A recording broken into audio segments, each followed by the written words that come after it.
नमस्कार, मी आयेशा सय्यद. तुम्ही पाहताय ब्राउन टाउन. नेत्याच्या गावात ही नवी सिरीज आपण सुरू करतोय आणि या सिरीजच्या पहिल्या भागात आपण आलेलो आहोत महाराष्ट्राचे पहिले मुख्यमंत्री आणि देशाचे उपपंतप्रधान यशवंतराव चव्हाण यांच्या गावात. यशवंतराव चव्हाण यांचा आजोळ म्हणजे सांगली जिल्ह्यातलं देवराष्ट्र गाव. या गावामध्ये त्यांचा जन्म झाला आणि इथंच ते लहानाचे मोठे झाले.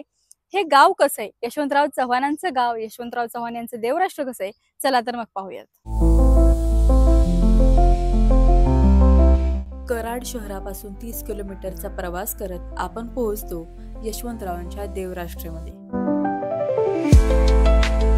यशवंतरावांच्या देवराष्ट्रामध्ये आल्यानंतर छत्रपती शिवाजी महाराज चौकामध्ये मी सध्या उभी आहे आणि इथून पाठीमागे तुम्ही गेलात की यशवंतराव चव्हाण यांचं जन्मगाव आणि जन्मघर आहे, जिथं त्यांच्या स्मृती जतन करण्यात आलेल्या आहेत.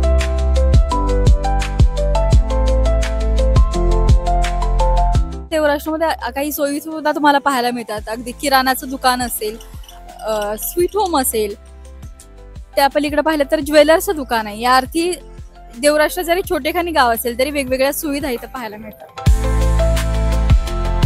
यशवंतरावांचं जन्मगाव असणार हे देवराष्ट्र जरी छोटंसं टुमदार गाव असेल तरी असे अंतर्गत ब्लॉकचे रस्ते करण्यात आलेले, ज्यामुळे देवराष्ट्र आता एका समृद्धीच्या दिशेने जात आहे.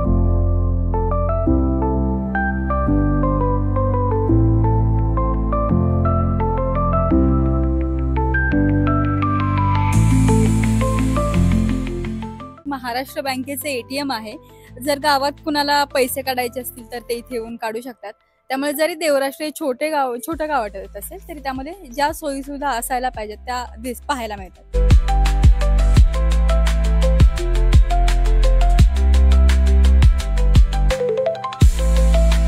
आई विठाई गात अंगाई पुत्र सवाई झाला म्हणून तात बळवंत झाला आनंदित पेढे वाटीत देव घातलेला. युद्धनीतीची सीतारामाची कथा शुभाची सांगत असे सस्य श्यामलम वंदे मातरम म्हणवागा.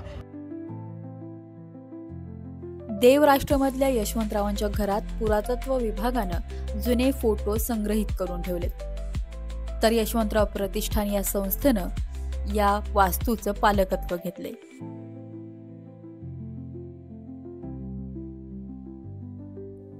प्रदीप मोहिते या वास्तूचं व्यवस्थापन पाहतात. यशवंतरावजी चव्हाण साहेब 4-5 वर्षाचे असताना एक गोष्ट, त्या काळी जी समकालीन जी पोरं होती त्यांच्याबरोबर हसणं खेळणं डोंगरात जाणं फिरणं येणं, हा जो सोनेरा वाहतो ना, ह्या सोनेऱ्यामध्ये यशवंतराव चव्हाण साहेब आंघोळ करत होते. इथं जो वांड्र्याचा डोहा आहे त्या डोहामध्ये ते डुबत होते. पश्चिमेला मोहित्यांचं वडगाव आहे, त्या संगमेश्वर तिथे येत होते, तिकडे चौंगनाथावर जात होते. आणि आता जे सागरेश्वर अभयारण्य आहे त्याच्या पश्चिमेला जे लिंगदरी आहे, त्या लिंगदरीमध्ये त्या काळात एक साधू पुरुष तपश्चर्या करीत बसली होती. बारकी पोरं आहेत. आता लहान मुलांनी काय गोसाव्याला खडमाग ही माग ती माग ते महाराजांनी बघितलं. त्यावेळेला परमपूज्य लिंगेश्वर महाराज त्यांनी 1918-19 साली सांगितलं की हा पोरगा पुढे देशाचा राजा होणार. आणि यशवंतराव चव्हाण साहेब त्या घडी म्हणजे त्या इतकी त्यांची ती ही आत्मशक्ती होती. चव्हाण साहेब ज्या ताकदीनं ह्या मातीत उभा राहिले, ज्या ताकदीनं उभा राहिले, त्या ताकदीनं त्यांनी महाराष्ट्र नव्हे देश नव्हे जगामध्ये आपल्या नावाची प्रतिमा उंच आणि मोठी केली. असा हिमालयाच्या उंचीचा हा माणूस या भूमीमध्ये जन्माला आला. टिळक हायस्कूल मधला एक किस्सा, यशवंतराव चव्हाण ज्या वेळेला लहान होते, टिळक हायस्कूल मध्ये होते, त्यावेळेला शाळेतला एक किस्सा मला आठवतोय. त्यांनी समोरच्या लिंबाचं 3 झाडं होती, त्या झाडावरती इंग्रजांच्या काळात इंग्रजांचं इथं राज्य चालू असताना जाऊन झेंडा लावलेला आणि त्यांनी आपण किती देशभक्त आहे हे दाखवून दिलेलं. तो एक किस्सा टिळक हायस्कूलमध्ये वारंवार सांगतात. लहानपणी चव्हाणसाहेब शालेय जीवनात असताना पंढरीच्या वारीला गेले, आईंच्या बरोबर पंढरीच्या वारीला गेले. चव्हाणसाहेब लहान असल्यामुळं विठ्ठलाच्या डोक्यावरती पाय ठेवताना बडव्याने जरा असं डोकं आपटलं, त्यावेळी चव्हाणसाहेबांच्या डोक्याला टिंगूळ आला. आणि ज्यावेळी चव्हाणसाहेब महाराष्ट्राचे मुख्यमंत्री झाले आणि पहिला पूजेचा मान मिळाला, त्यावेळी चव्हाणसाहेब हसून त्या बडव्यांना म्हणाले, आज माझ्या डोक्याला टिंगूळ आणणार नाही ना. असं हे सर्व समावेशक व्यक्तिमत्व महाराष्ट्राच्या जडणघडणीमध्ये चव्हाणसाहेबांचं फार मोठं योगदान आहे. त्यावरती किती बोलावं तेवढं थोडंच आहे. यशवंतराव चव्हाण यांच्या देवराष्ट्र या गावात आपण आहोत आणि देवराष्ट्रामध्ये त्यांचा आजोळ आहे, जिथं त्यांचा जन्म झाला, जिथं ते वाढले, असं त्यांचं घर देवराष्ट्रामधले जिथं आपण आहोत तिथं यशवंतरावांच्या अनेक स्मृती जतन करून ठेवलेल्या आहेत. देवराष्ट्रामधल्या याच गावात यशवंतराव जन्मले आणि इथंच बालपण बऱ्यापैकी त्यांचं गेलं. आणि या घरामध्ये, या घरातला एक सर्वसामान्य घरातला मुलगा छोटा यशवंत नंतर जाऊन यशवंतराव चव्हाण झाला आणि महाराष्ट्राचा मुख्यमंत्री झाला.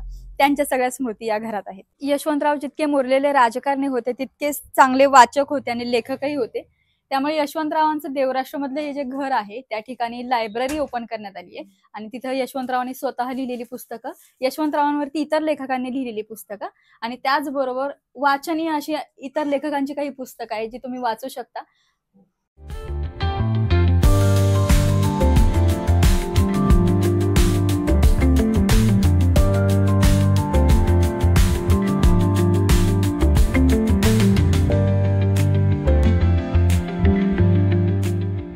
यशवंतरावांच्या नावाने जी लायब्ररी देवराष्ट्र गावामध्ये आहे तिथं असे वाचक येत असतात, पेपर वाचतात. त्याचबरोबर यशवंतरावांनी लिहिलेली पुस्तकं, यशवंतरावांवरचं साहित्य इथं वाचण्यासाठी येत असतात. आणि त्याचबरोबर स्पर्धा परीक्षांची तयारी करणारे जर काही विद्यार्थी असतील तर त्यांच्यासाठी देखील पुस्तकं उपलब्ध करून दिलेली आहेत. गावातल्या किंवा इतर गावातल्या काही लोकांना, मुलांना जर का वाचनासाठी काही पुस्तकं हवी असतील तर ते इथं येऊ शकतात आणि पुस्तकं घेऊन वाचू शकतात.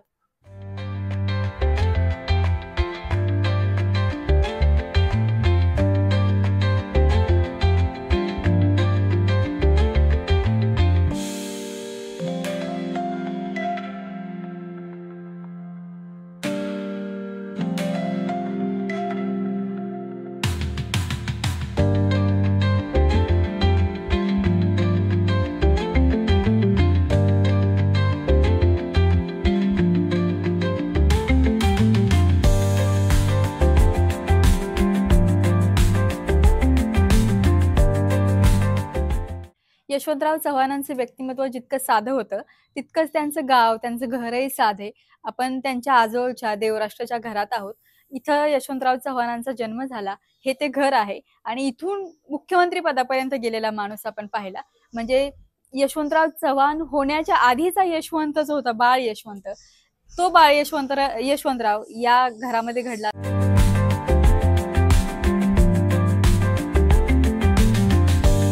चव्हाणसाहेबांचं शालेय जीवन म्हणजे सुरुवातीचं प्राथमिक शिक्षणातली काही वर्ष गावामध्ये झाली असा जुन्या लोकांनी आठवणी सांगतात. लोक गोंडे गुरुजी म्हणून त्यांना जुन्या काळात शिकवायला होते आणि त्यावेळची सामाजिक परिस्थिती अतिशय गरिबीची, म्हणजे शिक्षणाची सोय त्यानंतर कराडलाच बऱ्यापैकी असायची आणि चव्हाणसाहेबांचे वडील बेलीप असल्यामुळं त्यानंतर त्यांचं पुढचं जे शिक्षण जे झालं ते सगळं कराडला झालं.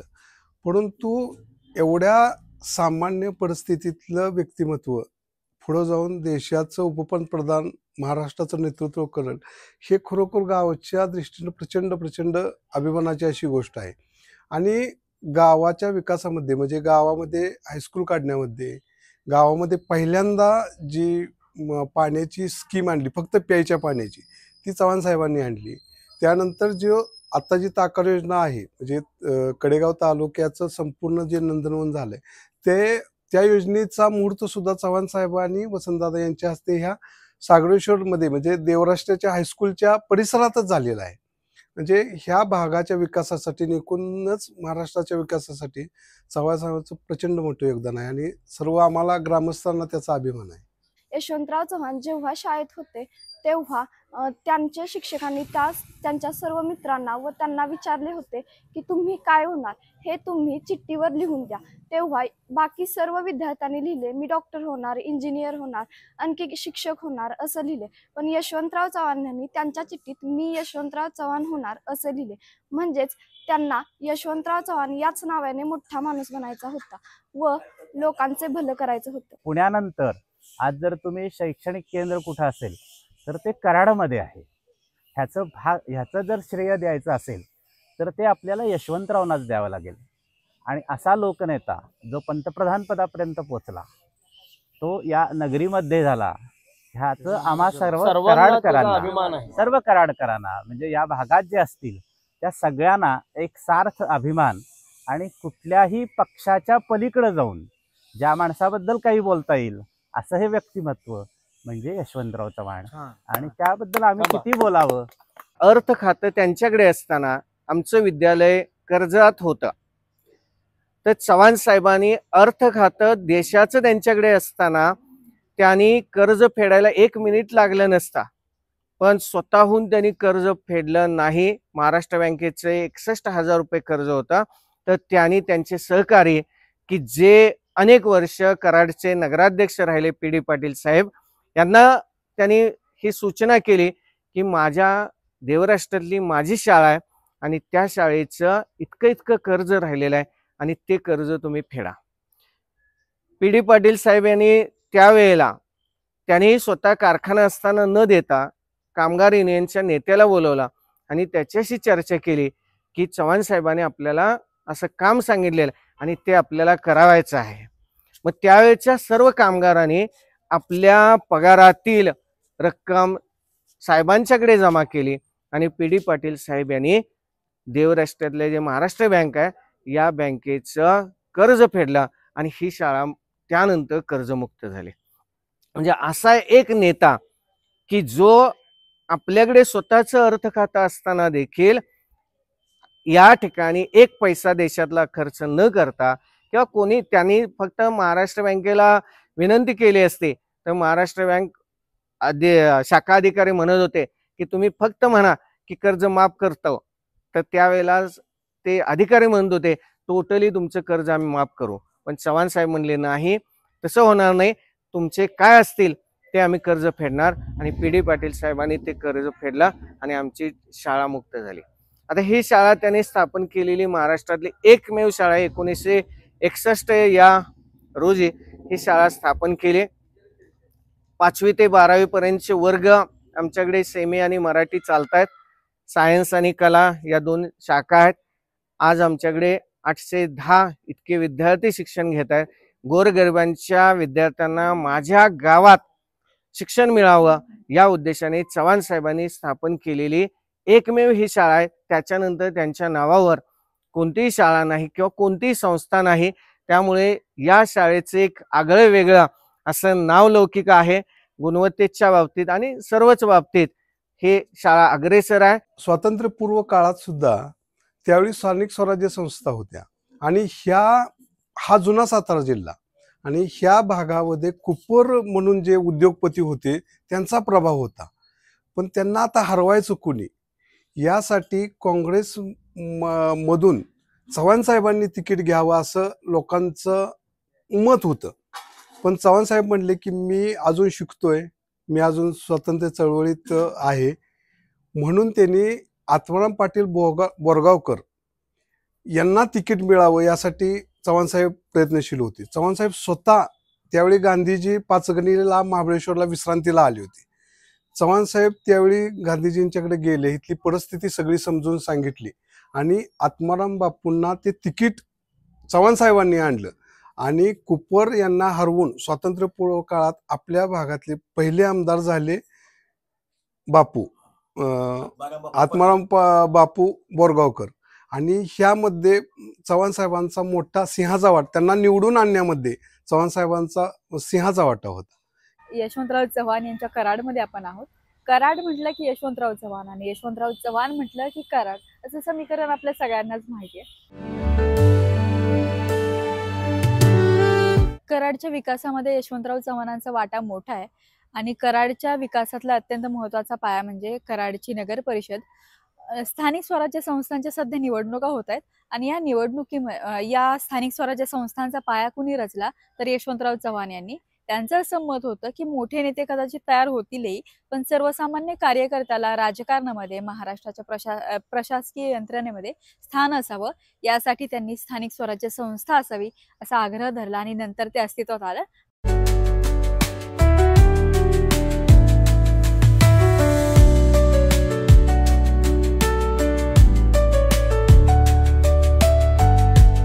महाराष्ट्राचे पहिले मुख्यमंत्री असणारे यशवंतराव चव्हाण मात्र ज्यावेळेला संयुक्त महाराष्ट्र राज्यासाठीची चळवळ उभी राहिली होती त्यावेळेला यशवंतरावांच्या भूमिकेवरती वारंवार प्रश्नचिन्ह उपस्थित केले जात होते. कारण यशवंतराव चव्हाण या चळवळीमध्ये सक्रियपणे सहभागी होत नव्हते आणि ते शांतपणे त्यांचं काम करत होते. तर त्याचं झालं असं की बॉम्बे प्रांत होता, मुंबई आणि गुजरात ही 2 राज्य वेगवेगळी होण्याच्या आधी, आणि बॉम्बे प्रांताचे मुख्यमंत्री होते यशवंतराव चव्हाण. मात्र जेव्हा संयुक्त महाराष्ट्रासाठीची चळवळ झाली त्यानंतर महाराष्ट्र आणि गुजरात ही 2 वेगवेगळे राज्य निर्माण झाली आणि त्यानंतर महाराष्ट्राचे मुख्यमंत्री झाले यशवंतराव चव्हाण. आणि यशवंतराव चव्हाणांना हा प्रश्न विचारण्यात आला की तुम्ही संयुक्त महाराष्ट्राच्या चळवळीमध्ये सहभागी का झाला नव्हता. तर यशवंतरावांनी सांगितलं की मी कुठल्याही चळवळीमध्ये सहभागी होण्यापेक्षा माझ्या पद्धतीने मी जवाहरलाल नेहरू यांना कन्व्हिन्स केलं, त्यांना तयार केलं मराठी भाषेचा प्रांत असणारा महाराष्ट्र निर्माण करण्यासाठी. आणि अशी गोष्ट म्हणजे महाराष्ट्राच्या निर्मितीची, ज्यामध्ये यशवंतराव चव्हाण यांचा महत्त्वाचा वाटा आहे.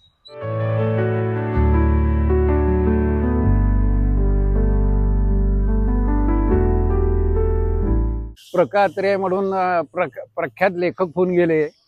तर त्यांच्या बाबतीत असं सांगतात की यशवंतरावांच्या काहीतरी भाषणात प्रकात्रे एकदा त्यांच्या स्वतःच्या भाषणात असं बोलून गेले की ते निपुत्रिक आहे, असं आहे, तम काय, अशा पद्धतीने काहीतरी त्यांनी ते हे केलं. तर ते त्यांना यशवंतरावांना पेपरात ते वाचल्यावर त्यांना यशवंतरावांना ते वाईट वाटलं.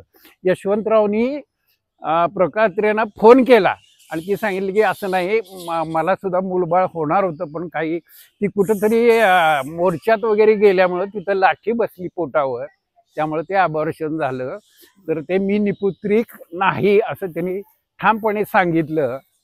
तर त्यानंतर प्रकात्रेंना इतकं वाईट वाटलं की प्रकात्रे पळत पळत यशवंतरावांच्या घरी गेले, त्यांच्या मंडळींची माफी मागितली आणि म्हणले, मग त्या मंडळींनी सुद्धा या भाई करून त्यांना भावाच्या नात्यानं हे केलं.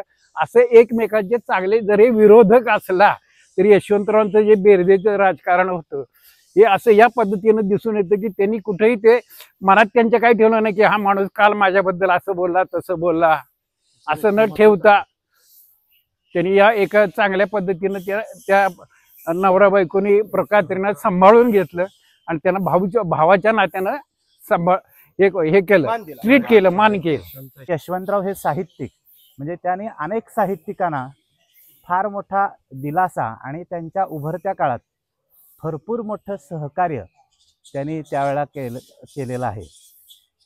या संदर्भातली आठवण एक अशी आहे, आमचे औदुंबरचे साहित्यिक आहेत श्रीनिवास विनायक कुलकर्णी, दोहकार म्हणून ते प्रसिद्ध आहेत.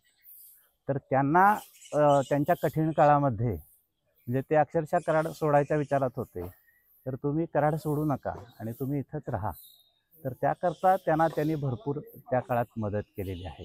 आपल्या राष्ट्रपती प्रतिभाताई पाटील होत्या, त्यांच्या म्हणजे त्या ज्यावेळी काँग्रेस कमिटीचं युवा मोर्चाचे त्यावेळी काम करायच्या, त्यावेळी त्या भागामध्ये आमदारकीच्या तिकिटासंदर्भात मिटिंग झाली. त्यावेळी चव्हाण साहेब तिथं उपस्थित होते.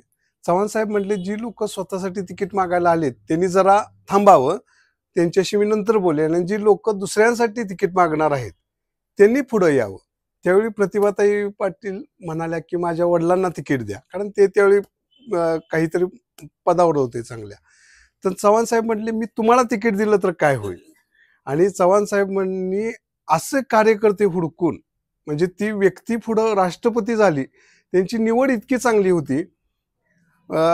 महाराष्ट्राचे माजी मुख्यमंत्री ॲडव्होकेट बॅरिस्टर बाबासाहेब भोसले यांचे धाकटे बंधू प्राचार्य शिवाजीराव भोसले यांना सुद्धा, ते सातारा जिल्ह्यातले कलेडोन हे त्यांचं गाव, प्राचार्य शिवाजीराव भोसलेंचं, प्राचार्य शिवाजीराव भोसलेंना चव्हाण साहेबांनी त्यांचं वक्तृत्व, त्यांचं व्यक्तिमत्व बघितल्यानंतर तुम्ही सुद्धा राजकारणात या म्हणून विनंती केली. पण नम्रपणे शिवाजीराव भोसलेंनी ती नाकारली की साहेब, राजकारण हा माझा पिंड नाही, विद्यार्थी घडवणं हे माझं ध्येय आहे. चुकून माझा एखादा विद्यार्थी फार मोठा एखादा राजकारणी होईल, ही होईल. आणि त्यांनी नम्रपणे ती नाकारली. आणि आज आपण महाराष्ट्रात बघतोय प्राचार्य शिवाजीराव भोसलेंचं वक्तृत्वाविषयी किंवा त्यांच्या विचारांच्या संदर्भात अशी माणसं हेरायची ताकद चव्हाण साहेबांच्या जवळ होती. आणि प्राचार्य शिवाजीराव भोसलेंनी नम्रपणे ती विनंती नाकारली आणि ते अखंडपणे शिक्षण क्षेत्रात ज्ञानदानाच्या कामात राहिले. महाराष्ट्राचं राजकारणामध्ये किंवा राजकारण हे यशवंतराव चव्हाण आणि वसंतदादा पाटील हे दोघं करत होते. तर त्यावेळी एका विरोधकाने भाषणाच्या वेळी सांगितलं की या यशानं आणि वशानं महाराष्ट्राचं वाटोळं केलं. मग एका पत्रकाराने येऊन यशवंतराव चव्हाणांना असं सांगितलं की साहेब, कालच्या भाषणामध्ये एकानं तुम्हाला यशा म्हटलं. तर यशवंतराव चव्हाण त्या पत्रकाराला असे म्हटले की ठीक आहे, मी लहानपणापासून माझी आई मला यशा म्हणायची, त्यानंतर यशा म्हणणारी ही एकमेव व्यक्ती आहे, त्यामुळं मला त्या माणसाचं जाऊन पाय धरायचा आहे. अशा प्रकारे विरोधकांना सुद्धा त्यांच्या बोलण्याचं जे काही वक्तव्य होतं त्याच्यावर त्यांनी अशा प्रकारची प्रतिक्रिया दिली आणि त्या पद्धतीनं ते विरोधकांचा सुद्धा सन्मान करत होते. यशवंतराव चव्हाण यांच्या कराडमधल्या विरंगुळा बंगल्यासमोर आपण सध्या आहोत. या बंगल्यामध्ये यशवंतराव चव्हाण यांच्या वेगवेगळ्या स्मृती जतन करून ठेवण्यात आलेल्या आहेत. वेगवेगळ्या दौऱ्यावर असताना यशवंतराव चव्हाण यांचे वेगवेगळे फोटो जे काढण्यात आले होते ते या बंगल्यामध्ये आहेत. महत्त्वाचं काय आहे की 1979 साली यशवंतराव चव्हाण यांनी हा बंगला उभा केला आणि त्या बंगल्यामध्ये ते राहायला आले. त्यानंतर 1984 पर्यंत यशवंतराव चव्हाण हे याच बंगल्यामध्ये राहत होते, विरंगुळामध्ये कराडला असताना.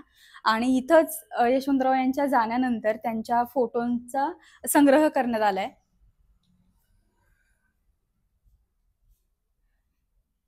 इथं आतमध्ये आल्यानंतर सगळ्यात महत्वाचा फोटो कोणता असेल तर प्रत्येक मोठ्या पुरुषामागे एका स्त्रीचा हात असतो असं म्हणतात. तसाच वेणुताईंचा हात कायम खंबीरपणे यशवंतरावांच्या पाठीशी होता, म्हणूनच यशवंतराव चव्हाण एवढं मोठं व्यक्तिमत्व घडू शकलं.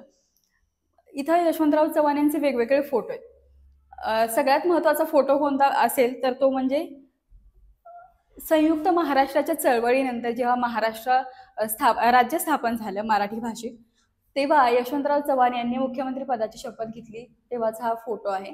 हा फोटो तुम्ही खूप बारकाईने पाहायला हवा, कारण हा फोटो आहे भारताचे पहिले पंतप्रधान जवाहरलाल नेहरू आणि महाराष्ट्राचे पहिले मुख्यमंत्री यशवंतराव चव्हाण यांचा.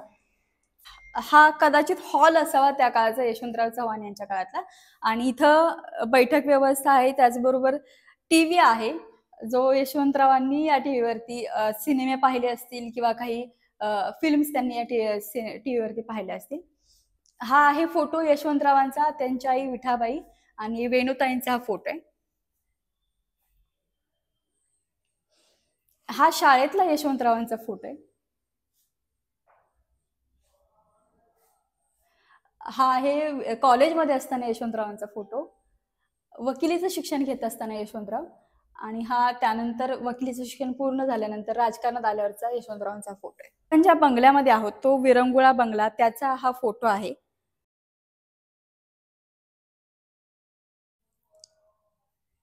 दिल्ली जेव्हा यशवंतराव असायचे तेव्हाच रेसकोर्सवरचा जो यशवंतरावांचा बंगला होता त्याचा हा फोटो आहे. हा फोटो अत्यंत महत्वाचा आहे. अत्यंत गाजलेलं नाटक रायगडाला जेव्हा जाग येते, दिवंगत अभिनेते काशीनाथ घाणेकर यांच्या प्रयोगानंतर यशवंतरावांचा आणि त्यांच्या रायगडाला जाग येते टीमच्या सोबतचा हा फोटो आहे. हा फोटो म्हणजे महाराष्ट्राच्या शिक्षण चळवळीतला अत्यंत महत्वाचा फोटो आहे. एकीकडे आहेत कर्मवीर भाऊराव पाटील, ज्यांनी शिक्षणासाठी रयत शिक्षण संस्था उभी केली. त्याच्यामध्ये त्यांचं कार्य खूप मोठं आहे. आणि त्यांच्याच बरोबरीनं यशवंतरावांचा फोटो, यशवंतरावांनी देखील मुलांच्या शिक्षणासाठी कराडमध्ये मोठं काम केलं. भारताच्या पहिल्या महिला पंतप्रधान इंदिरा गांधी आणि यशवंतरावांचा हा फोटो आहे. हा फोटो म्हणजे यशवंतराव असतानाच महाराष्ट्राच्या राजकारणासाठी एक नवा नेता जेव्हा तयार करत होते, हा तेव्हाचा फोटो आहे. हे आहेत यशवंतराव आणि हे आहेत शरद पवार. आज आपण पाहिलं तर महाराष्ट्राच्या राजकारणात शरद पवारांचं स्थान अढळ आहे आणि त्याची पायाभरणी करतानाचा हा फोटो आहे.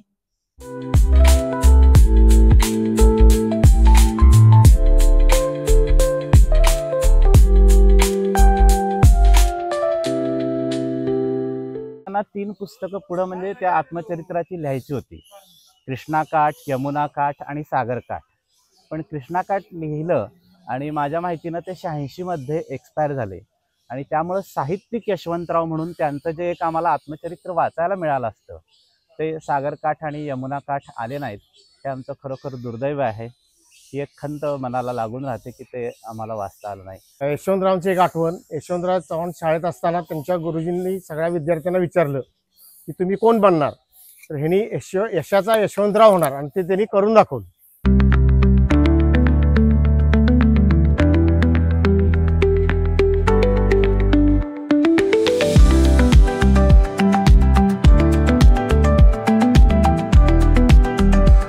ज्या वेळेला यशवंतराव चव्हाण साहेबांच्या मातोश्री गरोदर होत्या त्यावेळेला ती माऊली आडली. त्या काळात कुठले दवाखाना कुठलं काय कुठलं गावात सुईन कुठलं तरी असणार ना. मग चव्हाण साहेबांची जी आजी होती म्हणजे विठामाताची आई, ती म्हणली सागुरबा माझी लेक मोकळी होऊ दे, तुझ्या नावावर मी अंगार लावती आणि तुझं नाव मी ठेवते, माझ्या हाताला यश दे. त्यावेळेला यशवंतराव चव्हाण साहेब जन्माला आले आणि त्यांनी नाव यशवंत ठेवलं. आणि त्यामुळे चव्हाण साहेबांची श्रद्धानिष्ठा सागेश्वरराव दांडगे या भागात कुठेही समजा आले, हेलिकॉप्टरने आले तर सागेश्वराभोवती 2 प्रदक्षिणा घालणार, एक हार टाकणार, नारळ वगैरे टाकणार. एसटीनं जाताना अभयारण्यामध्ये थांबले तर सागेश्वराचं दर्शन घेणार. इतकी श्रद्धानिष्ठा त्या माणसाची होती. त्या सागेश्वराच्या कृपेनं कृष्णाकाठचा हा यशवंत महाराष्ट्राच्या इतिहासभूमीमध्ये, भारताच्या नव्हे जगाच्या इतिहासावर नाव गेला. ह्या सोनेरा खोऱ्यामध्ये यशवंतराव चव्हाण जन्माला आले. ही मोठी भाग्याची गोष्ट. सागेश्वरावर नितांत श्रद्धा होती, लिंगेश्वर महाराजांच्यावर श्रद्धा होती. ज्या लिंगेश्वर महाराजांनी सांगितलं हा मुलगा पुढे देशाचा राजा होईल, आणि खरंच हा देशाचा राजा झाला. हा देशाचा राजा झाला. माझा यशवंतराव या गावचा भूमिपुत्र या देशाचा राजा झाला, या देशाचा पंतप्रधान उपपंतप्रधान झाला. आणि सबंध जगामध्ये आज या भूमीचं नाव त्या बघा. यशवंतराव दिल्लीमध्ये होते आणि दिल्लीमध्ये 25 नोव्हेंबर 1984 त्यांचं निधन झालं. त्यानंतर 27 नोव्हेंबरला इथं कराडमध्ये त्यांच्यावर अंत्यसंस्कार करण्यात आले. कृष्णा आणि कोयनेच्या काठी त्यांच्यावर अंत्यसंस्कार झाल्याने त्याच ठिकाणी या प्रीती संगमावर यशवंतराव चव्हाणांचं स्मारक आहे. इथं लोक येतात आणि त्यांच्या आठवणींना उजाळा देत असतात.